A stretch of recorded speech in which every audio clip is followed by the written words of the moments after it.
Welcome to our channel. Telangana టెట్‌కు సంబంధించినటువంటి social study ప్రిపరేషన్‌లో భాగంగా మనం 6థ్, 7థ్, 8థ్, 9థ్, 10థ్‌కు సంబంధించినటువంటి బిట్స్ ప్రాక్టీస్ చేయడం జరిగింది. సో, ఇంతకుముందు వీడియోలో మనము 10థ్ క్లాస్‌లోని 1-5 వరకు లెసన్‌లు కవర్ చేయడం జరిగింది. మరి ఈ వీడియోలో 6థ్ నుంచి 11థ్ లెసన్ వరకు కంప్లీట్ చేద్దాం. సో, ఇవన్నీ మీకు తప్పకుండా ఉపయోగపడతాయని అనుకుంటున్నాను. మీ నుంచి కూడా మంచి ఫీడ్‌బ్యాక్ రావడం జరుగుతుంది. చాలా ఉపయోగపడుతున్నాయని. మన ఛానల్‌లో సోషల్‌తో పాటు సైకాలజీకి సంబంధించినటువంటి అన్ని టాపిక్‌ల మీద ప్రాక్టీస్ బిట్లు ఉన్నవి. సో, ఏపీ టెట్ వాళ్ళకి కూడా బాగా యూజ్ అయినవని వాళ్ళు చెప్పడం జరిగింది. సో, మీరు కూడా వాటిని యూజ్ చేసుకోగలరు. సో, దానికోసం మన ఛానల్‌ని సబ్స్క్రైబ్ చేసి, సో, మీకు నచ్చినట్లయితే లైక్ చేసి మీ మిత్రులందరూ కూడా షేర్ చేయండి. సో, ఇక్కడ మనం మరి క్వెషన్ నెంబర్ 1లోకి వెళ్ళిపోతే 2011 జనాభా లెక్కల ప్రకారం భారతదేశ అక్షరాస్యత శాతం ఎంత? According to 2011 census the literacy rate of India is. ఇక్కడ చూడండి, ఏ 64.84, 74.04, 82.14, 65.46. సో ఆన్సర్ కామెంట్ చేయండి. The answer is B 74.04 is the right answer. ఇది 2011 జనాభా లెక్కల ప్రకారం. మరి దీనిలో మళ్ళీ పురుషుల అక్షరాస్యత శాతం తీసుకుంటే 82.14, స్త్రీల అక్షరాస్యత శాతం చూసుకుంటే 65.46. గుర్తుపెట్టుకోండి, అవి కూడా అడగవచ్చు. నెక్స్ట్ క్వశ్చన్ నెంబర్ 2 తీసుకుంటే ప్రతి 1000 మంది పురుషులకు ఉన్న స్త్రీల సంఖ్యను ఏమంటారు? The number of females per 1000 males in the population is called. జనరేటు, జనసాంద్రత, లింగ నిష్పత్తి, వృద్ధి rate. So the answer is C, లింగ నిష్పత్తి. C is the right answer. C is the right answer. మరి లింగ నిష్పత్తి అంటే ఏంది? జనాభాలో ఉన్నటువంటి ప్రతి 1000 మంది పురుషులకు ఎంతమంది స్త్రీలు ఉన్నారో తెలియజేసేది లింగ నిష్పత్తి. సో నెక్స్ట్ క్వశ్చన్ తీసుకుంటే క్వశ్చన్ నెంబర్ 3. 2011 జనాభా లెక్కల ప్రకారం భారతదేశంలో అత్యధిక లింగ నిష్పత్తి గల రాష్ట్రం ఏది? హర్యానా, కేరళ, తెలంగాణ, ఆంధ్రప్రదేశ్. ఆన్సర్ కామెంట్ చేయండి. So the answer is Kerala. Answer is Kerala, B Kerala.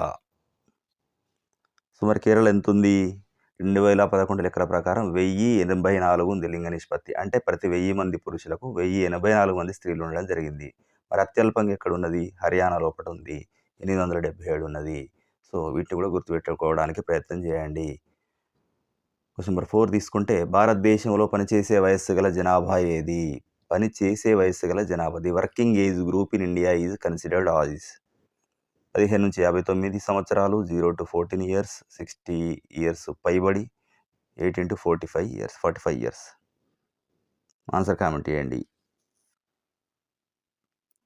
So the answer is ఏ, 15 నుంచి 59 సంవత్సరాల మధ్య ఉన్న వాళ్ళు మరి ఉత్పత్తి చేయడానికి అనుకూలంగా ఉంటారు. పనిచేసేటువంటి వయస్సు కలిగిన వారు కనుక వీళ్ళు ఏమంటున్నాం? వీళ్ళను పనిచేసే వయస్సు గల జనాభా అంటున్నాము. సో జాతీయ ఆదాయం లోపల ప్రధాన పాత్ర వహించడం జరుగుతుంది వీరు. నెక్స్ట్ క్వశ్చన్ తీసుకుంటే a person who can read and write with understanding in any language is called. So ఏదైనా ఒక భాషను అర్థం చేసుకొని చదవగలిగి రాయగలిగేటువంటి వ్యక్తిని ఏమంటారు అంటుండే ఇక్కడ.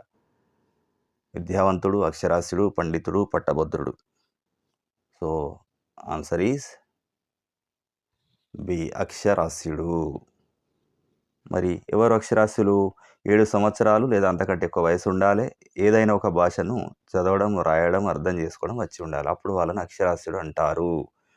క్వశ్చన్ నెంబర్ 7 తీసుకుంటే క్వశ్చన్ నెంబర్ 6 తీసుకుంటే ఇది సెటిల్మెంట్స్ అండ్ మైగ్రేషన్ లెసన్ నుంచి తీసుకోవడం జరిగింది. ఏడో పాఠం నుంచి. సో పని కోసం లేదా జీవనం కోసం ప్రజలు ఒక ప్రాంతం నుంచి మరొక ప్రాంతానికి తరలి వెళ్ళడాన్ని ఏమంటారు? పని కోసం లేదా జీవనం కోసం ఒక ప్రాంతం నుంచి ఇంకో ప్రాంతానికి తరలి వెళ్ళడాన్ని పట్టణీకరణ, వలస, నివాస ప్రాంతం, వ్యాప్తి.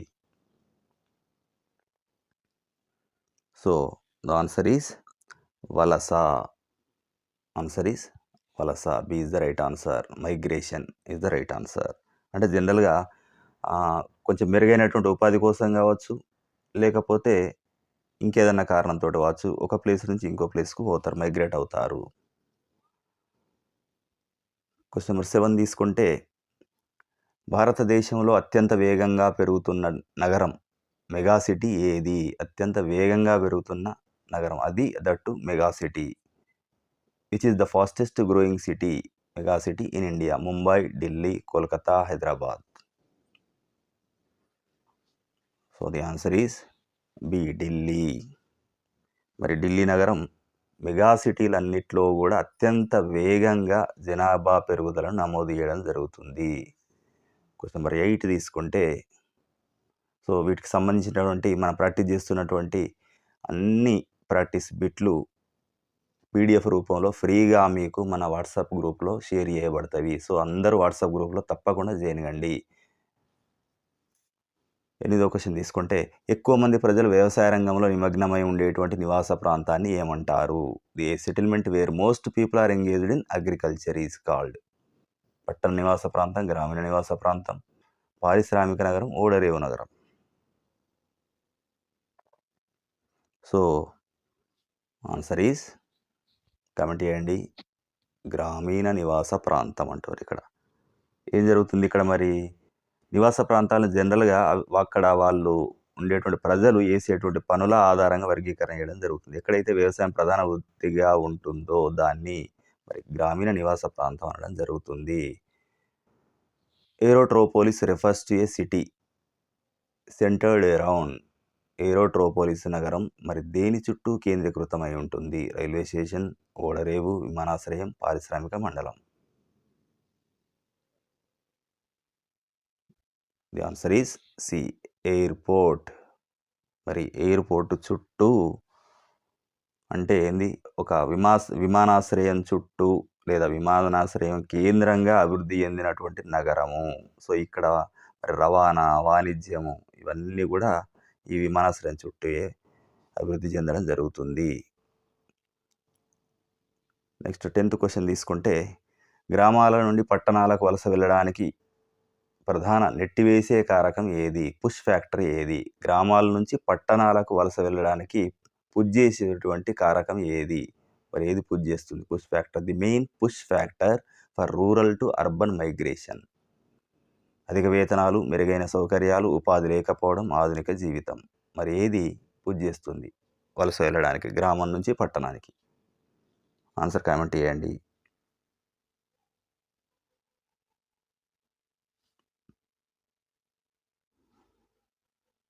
So the answer is C, lack of unemployment. Lack of employment. ఉపాధి లేకపోవడం వల్ల వీళ్ళు వలస వెళ్ళడం జరుగుతుంది. దాన్ని పుష్ ఫ్యాక్టర్ అంటారు. మరి మిగతా ఏంటి? అధిక వేతనాలు, మెరుగైన సౌకర్యాలు, ఆధునిక జీవితం, ఇవన్నీ ఏంటిది? ఆకర్షణలు ఇవి. సో వీటిని పుల్ ఫ్యాక్టర్స్ అంటారు. సో ఇక్కడ మరి మన టెక్స్ట్ బుక్లో దీనికి సంబంధించి ఇది సేమ్ పుష్ ఫ్యాక్టర్, పుల్ ఫ్యాక్టర్లు లేకపోయినప్పుడు కూడా వాటి రిలేటెడ్ క్వశ్చన్స్ కొంచెం అడ్వాన్స్గా కూడా అడగడం జరుగుతుంది. సో ఆ రకంగా కూడా ఇట్లాంటి క్వశ్చన్ తయారు చేయడం జరిగింది. సో నెక్స్ట్ లెసన్ రాంపూర్ ఏ విలేజ్ ఎకానమీకి సంబంధించి చూద్దాం.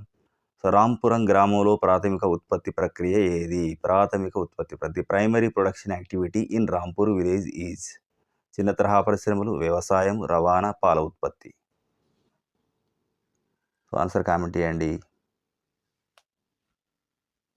ఆన్సర్ ఈజ్ వ్యవసాయం. సో రాంపూర్ విలేజ్ ప్రధానంగా జరిగేది ఏంటిది? వ్యవసాయం. అంటే ఇక్కడ దాదాపు 70% మంది జనాభా కూడా వ్యవసాయం మీద ఆధారపడి ఉన్నారు. క్వెషన్ నెంబర్ 12 తీసుకుంటే, ఈ క్రింది వాటిలో స్థిర మూలధనానికి ఉదాహరణ ఏది? Which of the following is an example of fixed capital. అంటే ఫిక్స్డ్ క్యాపిటల్ అంటే ఏంటి? డబ్బు, ముడి పదార్థాలు, పనిముట్లు మరియు యంత్రాలు, విత్తనాలు. సో ఆన్సర్ కామెంట్ చేయండి. సో సోషల్ స్టడీస్కి సంబంధించినటువంటి 6th నుంచి 10th వరకు టోటల్గా మనం ముఖ్యమైనటువంటి బిట్లన్నీ కూడా కవర్ చేద్దాం. ఎగ్జామ్ వచ్చే కంటే ముందే మరిన్ని మోడల్ పేపర్లు కూడా తీసుకోవడం జరుగుతుంది. సో వీటన్నిటినీ మీ మిత్రులందరూ కూడా షేర్ చేయండి. నిజంగా మీకు నచ్చినట్లయితే ఛానల్ని సబ్స్క్రైబ్ చేసుకోండి. సో ఇక్కడ మరి ఆన్సర్ ఈజ్ ఫిక్స్డ్ క్యాపిటల్ అంటుండే కనుక ఏంటిది? So the answer is C. Answer is C. Tools and machines, పనిముట్లు మరియు యంత్రాలని మనం ఫిక్స్డ్ క్యాపిటల్ అని అంటున్నాము. ఎందుకంటే చాలా సంవత్సరాల పాటు ఉపయోగించేటువంటి ఏవైతే ఉంటాయో వాటిని మనం ఫిక్స్డ్ క్యాపిటల్ అనుకుంటాం. టెంపరరీగా యూజ్ చేసుకునేటి, ఖర్చు చేసేటి ఏముంటాయి వర్కింగ్ క్యాపిటల్ అంటాం. అంటే ఇక్కడ యంత్రాలు, భవనాలు, స్థిర మూలధనం ఫిక్స్డ్ క్యాపిటల్ అవుతుంది. లేదా చిన్న చిన్న ముడి పదార్థాలు, లేకపోతే నగదు, వేతనాలు, ఇట్లాంటివన్నీ వర్కింగ్ క్యాపిటల్ అవుతాయి. క్వశ్చన్ నెంబర్ 13 తీసుకుంటే మల్టిపుల్ క్రాపింగ్ మీన్స్ గ్రోయింగ్. బహుళ పంటల సాగు అనగా, మరి బహుళ పంటల సాగు అంటే ఏంటి? మల్టిపుల్ క్రాపింగ్ అంటే ఏంటి? ఏడాదికి ఒకే పంట, ఒకే భూమిలో ఏడాదికి ఒకటి కంటే ఎక్కువ పంటలు, కేవలం వాణిజ్య పంటలు, కేవలం ఆహార పంటలు. సో ఆన్సర్ కామెంట్ చేయండి. Answer is B. More than one crop on the same piece of land. ఒకటే భూమి ఏడాదికి ఒకటి కంటే ఎక్కువ పంటలు పండించడాన్ని మనం ఏమంటున్నాం అంటే బహుళ పంటల సాగు అంటారు. దీనివల్ల ఏం జరుగుతుంది అంటే ఆ భూమి నుంచి దిగుబడి అనేది పెరుగుతుంది. క్వశ్చన్ నెంబర్ 14 తీసుకుంటే రాంపురంలోని చిన్న రైతులు సాగు కోసం ఎవరి నుంచి అప్పులు తీసుకుంటారు? రాంపురంలోని చిన్న రైతులు మరి సాగు కొరకు small farmers in Rampur borrow money from cultivation from. బ్యాంకులు, వడ్డీ వ్యాపారులు, లేదా పెద్ద రైతులు, ప్రభుత్వం, సహకార సంఘం. సో ది ఆన్సర్ ఈజ్ పెద్ద రైతులు లేదా వడ్డీ వ్యాపారుల నుంచి తీసుకోవడం జరుగుతుంది, చిన్న రైతులు కనుక. సో ఇక్కడ ఏం జరుగుతుందంటే ఈ చిన్న రైతులు పెట్టుబడి కోసం మరి వడ్డీ వ్యాపారాల దగ్గర, పెద్ద రైతుల దగ్గర అధిక వడ్డీకి తీసుకోవడం జరుగుతుంది. జనరల్గా ఎందుకు అని అంటే బ్యాంకులు వీళ్ళకు సులభంగా అప్పులు ఇవ్వరు, చిన్న రైతులు కనుక, వీళ్ళకి ల్యాండ్ ప్రాబ్లం ఉంటుంది కనుక. సో క్వశ్చన్ నెంబర్ 15 తీసుకున్నట్టయితే 1960లో వచ్చిన హరిత విప్లవం వేటి వాడకాన్ని ప్రవేశపెట్టింది? The green revolution in the 1960s introduced the use of. సాంప్రదాయ విత్తనాలు, చెక్క నాగళ్ళు, అధిక దిగుబడినిచ్చే విత్తనాలు మరియు రసాయనిక ఎరువులు, సహజ ఎరువులు. ఆన్సర్ కామెంట్ చేయండి.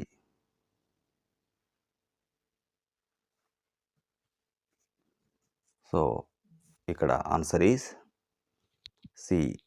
అధిక దిగుబడినిచ్చే విత్తనాలు మరియు రసాయనిక ఎరువులు. సో అధిక దిగుబడి విత్తనాలు, రసాయనిక ఎరువులు, పురుగుల మందులు, మెరుగైనటువంటి సాగునీటి పద్ధతులు, ఇవన్నీ కూడా హరిత విప్లవం సందర్భంగా రావడం జరిగింది. తీసుకుంటే ఒక దేశ ఆర్థిక వ్యవస్థను ప్రపంచ ఆర్థిక వ్యవస్థతో అనుసంధానం చేయడాన్ని ఏమంటారు? ఒక దేశ ఆర్థిక వ్యవస్థను ప్రపంచ ఆర్థిక వ్యవస్థతోటి అనుసంధానం చేయడం. Integrating the economy of a country with the world economy.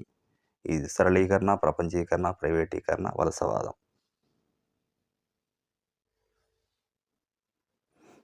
ఒక దేశ ఆర్థిక వ్యవస్థను ప్రపంచ ఆర్థిక వ్యవస్థతో అనుసంధానం చేయడాన్ని ఏమంటారు? Integrating the economy of a country with the world economy is. సరళీకరణ, ప్రపంచీకరణ, ప్రైవేటీకరణ, వలసవాదం. ఆన్సర్ కామెంట్ చేయండి. So answer is B. ప్రపంచీకరణ అంటున్నాం ఇక్కడ. సో మరి ప్రపంచీకరణ అంటే ఏంది? వివిధ దేశాల మధ్య వస్తువులు, సేవలు, పెట్టుబడులు మరియు సాంకేతికత, వీటి ద్వారా ఆర్థిక అనుసంధానాన్ని ఏర్పరచడము.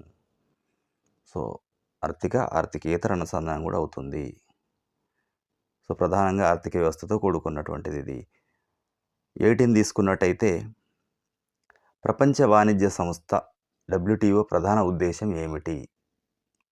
The main aim of world trade organisation is. వాణిజ్యాన్ని నియంత్రించడం మరియు అంతర్జాతీయ వాణిజ్యాన్ని సరళీకరించడం, ధనిక దేశాలకు మాత్రమే మద్దతు ఇవ్వడం, దిగుమతులపై పన్ను వేయడం. సో ఆన్సర్ కామెంట్ చేయండి.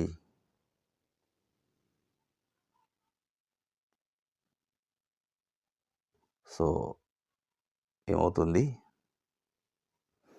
The answer is B.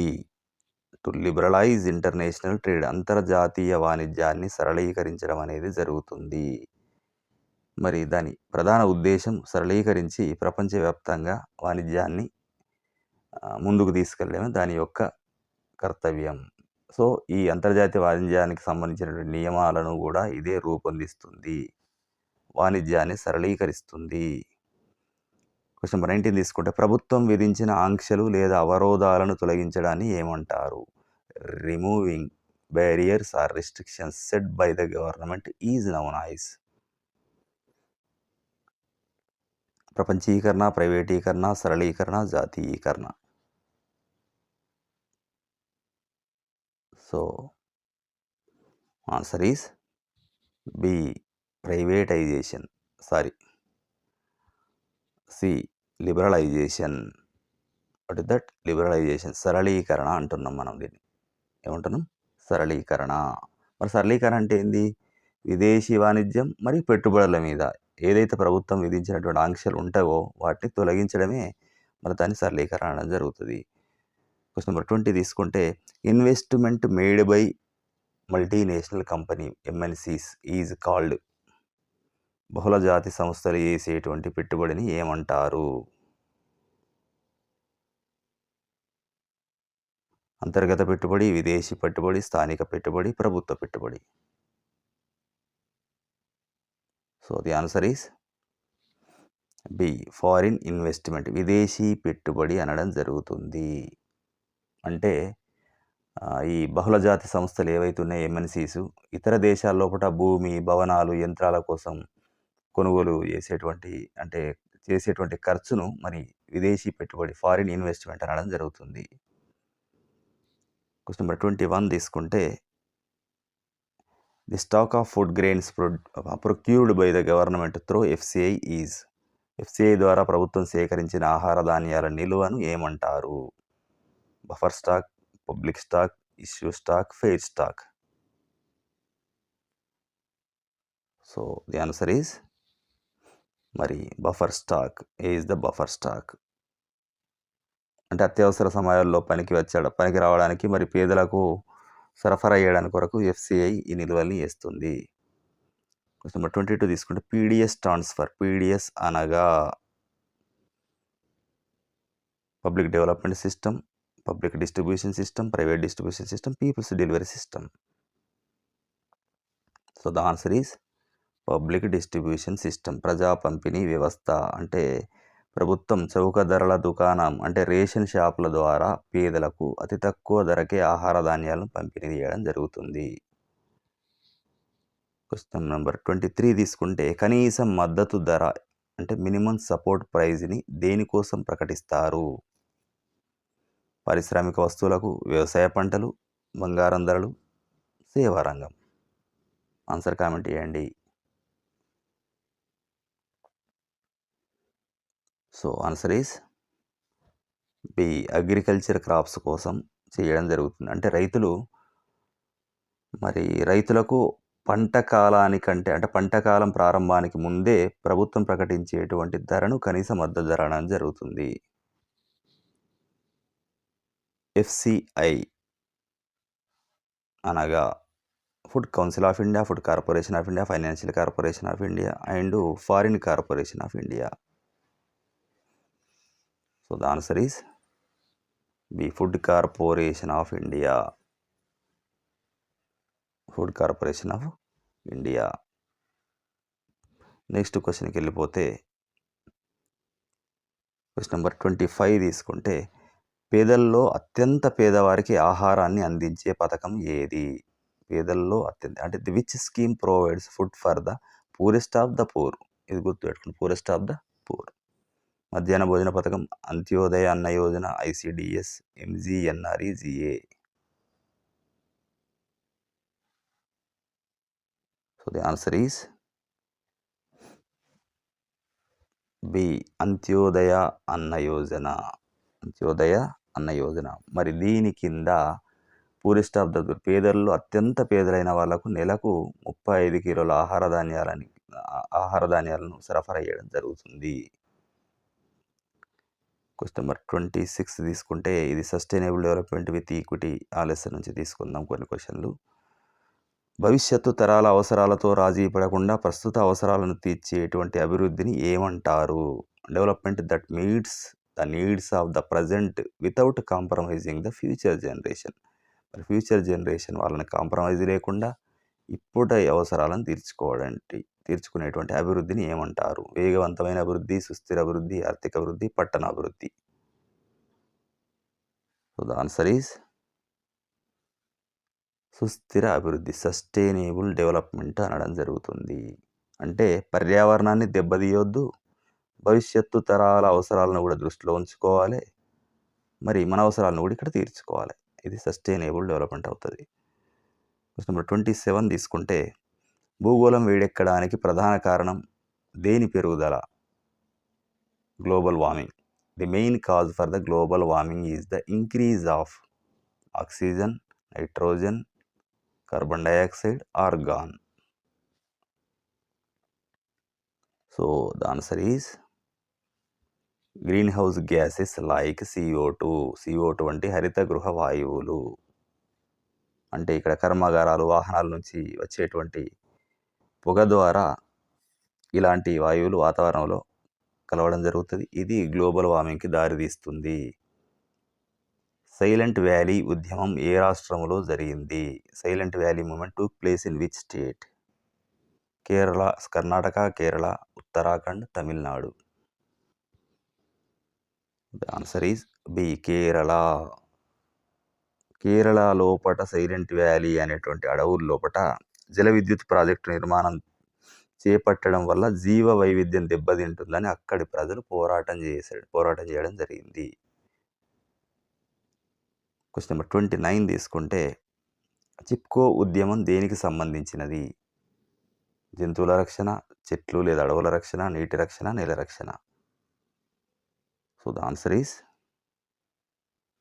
B, protection of trees or forest. చెట్లు లేదా అడవుల రక్షణ. మరి ఎక్కడ జరిగింది? ఉత్తరాఖండ్ ప్రాంతం లోపల అడవులను నరకకుండా ప్రజలు చెట్లను హత్తుకొని రక్షించినటువంటి ఉద్యమే చిప్కో ఉద్యమం. క్వశ్చన్ నెంబర్ 30 తీసుకుంటే, what is an example of an exhaustible resource? తరిగిపోయే వనరులకు ఉదాహరణ ఏది? తరిగిపోయేది, వాడుకున్న కొద్ది సౌరశక్తి, పవనశక్తి, బొగ్గు మరియు పెట్రోలియం, నీరు.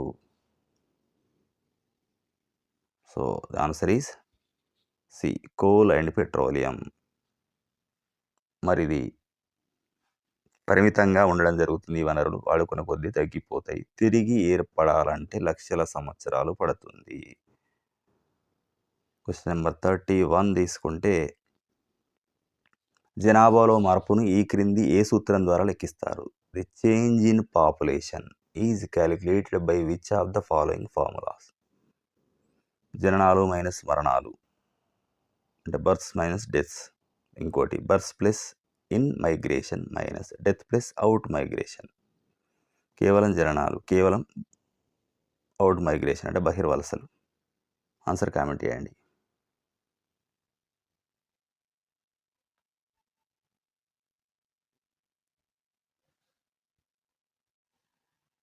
So the answer is B. అంటే ఇక్కడ ఏం జరుగుతుంది? మరి జనాల పెరుగుదల అనేది లేదా మార్పు, జనాభా లోపల మార్పు ఎట్లా జరుగుతుంది అంటే, కేవలం జనన మరణాల మీద మాత్రమే కాదు, అక్కడికి వచ్చేవాళ్ళు అంటే ఇన్ మైగ్రెంట్స్, అక్కడి నుంచి వెళ్ళేవాళ్ళు అవుట్ మైగ్రెంట్స్ మీద కూడా ఆధారపడి ఉంటుంది. క్వశ్చన్ నెంబర్ 32 తీసుకుంటే, 20వ శతాబ్దంలో భారతదేశ జనాభా వేగంగా పెరగడానికి ప్రధాన కారణం? The main reason for the rapid increase in India's population in the 20th century was? జనన రేటు పెరగడం, మరణాల రేటు తగ్గడం, భారీ స్థాయిలో వలసలు రావడం, సంతానోత్పత్తి రేటు పెరగడం. 20వ శతాబ్దంలో అంటుండు. సో ఇక్కడ ఏం జరుగుతుంది? So answer is B, decrease in death rate, మరణాల రేటు తగ్గడము. అంటే ఇక్కడ ఏం జరిగింది? 1921 తర్వాత వైద్య సదుపాయాలు మెరుగుపడడం వల్ల ఏమైపోయింది? మరణాల రేటు తగ్గింది. మరి కానీ జనాభా రేటు ఏమైంది? ఇంతకుముందులాగే అదే స్థాయిలో కొనసాగింది. దానివల్ల జనాభా పెరిగింది. క్వశ్చన్ నెంబర్ 33 తీసుకుంటే, a census in India is conducted once in every భారతదేశంలో జనగణన ఎన్ని సంవత్సరాలకు ఒకసారి జరుగుతుంది? 5, 10, 15, 20. The answer is B 10 years. Question number 34 తీసుకుంటే భారతదేశ జనాభా వృద్ధి రేటు ఏ సంవత్సరంలో రుణాత్మకంగా నమోదైంది? 1911, 21, 21, 31, 51, 61, 81, 91. ఆన్సర్ కామెంట్ చేయండి. సో ఆన్సర్ ఈజ్ 1911 మరియు 21 మధ్య ఈజ్ ద రైట్ ఆన్సర్. ఎందుకు? మరి ఈ మధ్యకాలం లోపల క్షామాలు, ప్లేగు, ఇన్ఫ్లుయెంజా వంటి వ్యాధులతోటి మరణాల రేటు ఎక్కువ పెరిగింది. సో జనాభా వృద్ధి రేటు ఎంత ఉందంటే, ఎంత రుణాత్మకం అంటే 0.03% మైనస్ ఏమైపోయింది? -0.03%గా నమోదైంది రుణాత్మకం. సో నెక్స్ట్ క్వశ్చన్ తీసుకుంటే 35. The pull factor for migration refers to. వలసలకు సంబంధించి ఆకర్షించే కారకాలు పుల్ ఫ్యాక్టర్స్ అనగానేమి? గ్రామాల్లో పేదరికం, పాఠశాలలు లేకపోవడం, పట్టణాల్లో మెరుగైన ఉపాధి అవకాశాలు, పంటలు పండకపోవడం. So the right answer is better job opportunities in cities. ఇవి ఆకర్షిస్తాయి కనుక వాటిని ఏమంటున్నాం మనం? పుల్ ఫ్యాక్టర్స్ అనడం జరుగుతుంది. క్వశ్చన్ నెంబర్ 36 తీసుకుంటే భారతదేశంలో కాల్ సెంటర్ రాజధానిగా ఏ నగరాన్ని పిలుస్తారు? Which city in India is known as the call centre capital? So Hyderabad, Bengaluru, Gurgaon, Mumbai. The answer is C Gurgaon. So దీన్ని గురుగ్రామ్ అంటారు. ఇప్పుడు ఢిల్లీ సమీపం లోపల ఉండడం జరిగింది. ఇక్కడ బీపీఓలు కాల్ సెంటర్లు ఎక్కువగా ఉండడం వల్ల ఆ పేరు రావడం జరిగింది. క్వశ్చన్ నెంబర్ 37 తీసుకుంటే రాంపురంలోని ఒక రైతుకు నిర్వహణ మూలధనం కిందికి వచ్చేది, అంటే వర్కింగ్ క్యాపిటల్ కిందికి వచ్చేది ఏంటి ఒక రైతుకు? ట్రాక్టర్లు, విత్తనాలు మరియు ఎరువులు, నూర్పిడి యంత్రాలు, పంపు సెట్లు. ఆన్సర్ కామెంట్ చేయండి.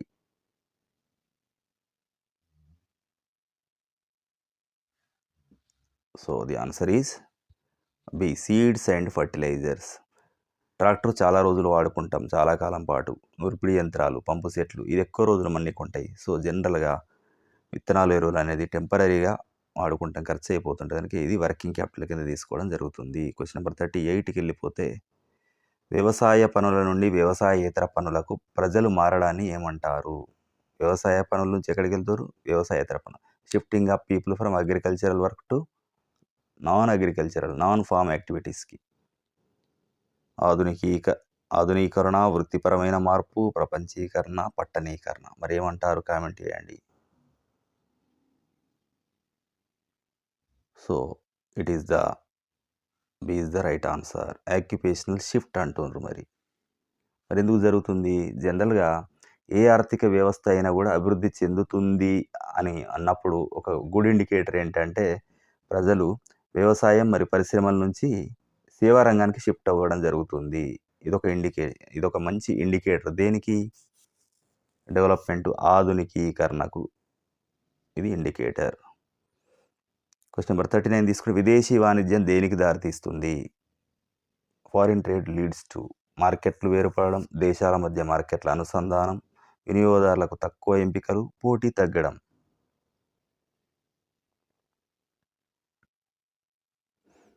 So the answer is B integration of markets across countries. ప్రపంచవ్యాప్తంగా కూడా ఒక దేశంలోని వస్తువు ఇతర దేశాల మార్కెట్లో ఎత్తాయి. దీని ద్వారా ఏమైతే ప్రపంచవ్యాప్తంగా మార్కెట్ల అనుసంధానం అనేది జరుగుతుంది. క్వశ్చన్ నెంబర్ 40 తీసుకుంటే సో వీటికి సంబంధించినటువంటి ఇప్పుడు మనం ప్రాక్టీస్ చేస్తున్నటువంటి బిట్లకు సంబంధించినటువంటి ఫ్రీ పీడిఎఫ్లు మన వాట్సాప్ ఛానల్లో ఉంటాయి. మరి డిస్క్రిప్షన్ బాక్స్లో మనకు ఈ వాట్సాప్ ఛానల్ లింక్ ఉంటుంది, దాని ద్వారా జాయిన్ కండి. ఫోర్డ్ మోటార్స్ సంస్థ భారతదేశంలో ఏ కంపెనీతో కలిసి ప్లాంట్ ఏర్పాటు చేసింది? Ford Motors set up its manufacturing plant in India in collaboration with.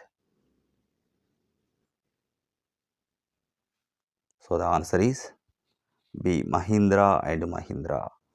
So అమెరికాకు చెందినటువంటి ఈ కంపెనీ ఫోర్డ్ మోటార్స్ ఇది ఇండియా లోపల మహీంద్రా అండ్ మహీంద్రా తోటి కలిసి ఎక్కడ ఏర్పాటు చేసింది? చెన్నైలో ప్లాంట్ ఏర్పాటు చేయడం జరిగింది.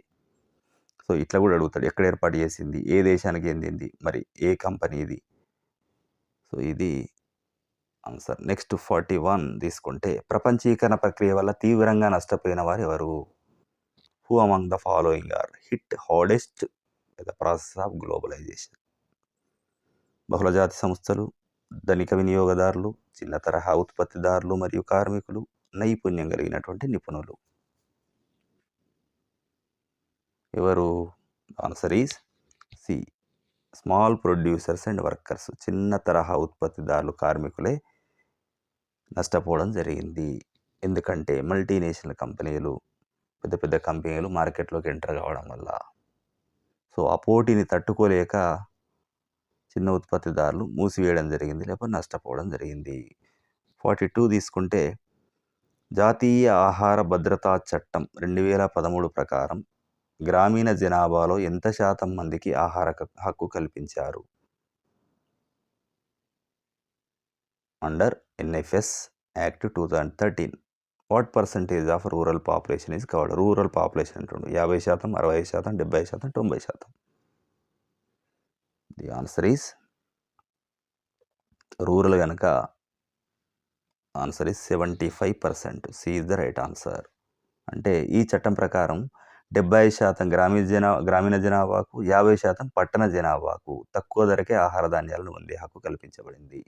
ఇది గుర్తుపెట్టుకోవాలి, అది 50%, ఇది 70%. సో క్వశ్చన్ నెంబర్ 43 ఆంథ్రోపోసిన్ యుగం ఏ కాలాన్ని సూచిస్తుంది? The anthropocene age refers to the period where మంచు యుగం, మానవ చర్యలు పర్యావరణంపై ప్రధాన ప్రభావం చూపే కాలం, రాతి యుగం, డైనోసార్ల యుగం. So the answer is B, human activity is the dominant influence on climate. మానవుని యొక్క చర్యలు పర్యావరణం మీద ప్రధాన ప్రభావం చూపేటువంటి కాలం, దీన్ని ఆంథ్రోపోసిన్ అని పిలవడం జరుగుతుంది. అంటే మానవుడు ప్రకృతిని, శీతోష్ణ స్థితిని శాసించే స్థాయికి వెళ్ళినటువంటి కాలాన్ని మరి శాస్త్రవేత్తలు ఇలా పిలవడం జరుగుతుంది. ఇది మన టెక్స్ట్ బుక్లో లేకపోయినప్పటికీ రిలేటెడ్ టాపిక్స్ కొన్నిసార్లు అడ్వాన్స్గా అడగడం జరుగుతుంది. దాన్ని దృష్టిలో పెట్టుకుని తయారు చేయడం జరిగింది. సో ఈ మా ప్రయత్నం నచ్చినట్లయితే తప్పకుండా లైక్ చేయండి. ఎందుకంటే ఇది చాలామందికి రీచ్ అయ్యేటువంటి అవకాశం ఉంటుంది. దానివల్ల మిగతా వాళ్ళు కూడా హెల్ప్ చేసినట్టు అవుతుంది. రసాయన ఎరువులపై పూర్తి నిషేధం విధించి సేంద్రియ రాష్ట్రంగా మారింది ఏది? Which state has implemented complete ban on chemical fertilisers to become an organic state? Organic స్టేట్గా తయారు కావడానికి పూర్తి నిషేధం పెట్టింది రసాయనిక ఎరువుల మీద. Telangana, Sikkim, Punjab, Kerala. The answer is B, Sikkim. మొట్టమొదటిసారి భారతదేశం లోపల 100% ఆర్గానిక్ రాష్ట్రంగా ఇది రికార్డు సృష్టించింది. క్వశ్చన్ నెంబర్ 45 తీసుకుంటే నర్మదా బచావో ఆందోళన్ ఉద్యమానికి నాయకత్వం వహించింది ఎవరు? Narmada Bachao NBA was led by Sunderlal Bahuguna, Medha Patkar, Baba Amte. B మరియు సి.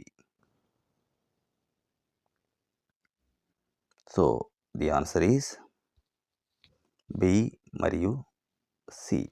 వీళ్ళిద్దరూ కూడా పార్టిసిపేట్ చేయడం జరిగింది. దీని మీద నర్మదా నది మీద గడుతున్నటువంటి మరి ఏ ప్రాజెక్టు? సర్దార్ సరోవర్ ప్రాజెక్టుకు అపోజిట్గా. ఎందుకు? అక్కడ ఉండేటువంటి గిరిజనులు నిరాశ్రయులు అవుతున్నారని. సో ఏ రకంగా అడగవచ్చు క్వశ్చన్. 46 తీసుకుంటే environmentalists are concerned about ground water. It is పర్యావరణవేత్తలు అంతర్భూజలం గురించి ఆందోళన చెందడానికి కారణం ఏమిటి? అది వేగంగా పెరుగుతుంది, అపరిమితంగా వాడబడుతుంది, వ్యవసాయానికి పనికిరాదు, ఉప్పుగా ఉంది.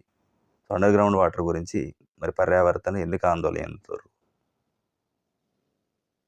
So the answer is over exploited అమితంగా, అపరిమితంగా వాడుతున్నారు. ఇష్టం వచ్చినట్టు వాడడం జరుగుతుంది. సో, ఇది జరిగింది గూడా పంజాబ్, హర్యానా వంటి రాష్ట్రాల్లో ఒకటి ఏమైపోయిందంటే, అధిక దిగుబడి కోసం ఈ భూగర్భ జలాలను బాగా వాడడం వల్ల మట్టం పడిపోయింది. భూగర్భ జల మట్టం పడిపోయింది. What is the main goal of fair trade? Fair trade main goal. న్యాయమైన వాణిజ్యం యొక్క ప్రధాన లక్ష్యం ఏమిటి? లాభాలను పెంచడం, ఉత్పత్తిదారులకు మెరుగైన వేతనాలు, పని పరిస్థితులను కల్పించడం, దిగుమతులన్నీ ఆపేయడం, పన్నులు పెంచడం.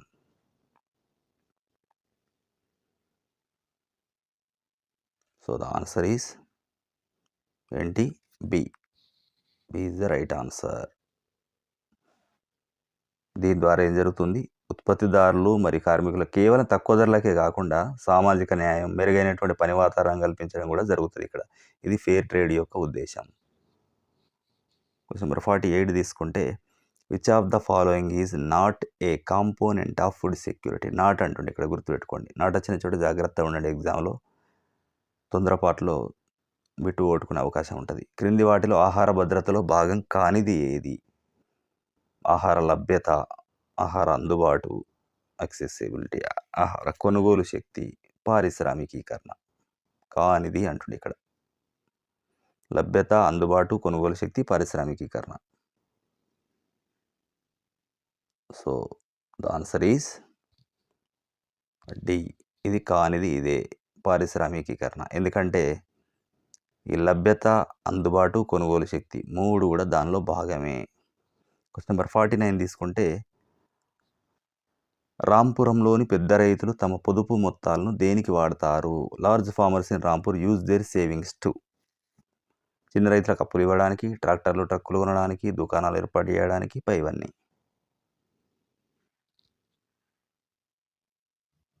సో ది ఆన్సర్ ఈజ్ ఏమవుతుంది? రాంపురంలో కూడా పెద్ద రైతులు పంటల ద్వారా వచ్చినటువంటి లాభాలను తిరిగి పెట్టుబడి పెడతారు. పెట్టుబడి పెట్టడం కాకుండా చిన్న రైతులకు వడ్డీకి ఇస్తారు. దీని ద్వారా అదనపు ఆదాయాన్ని పొందుతారు.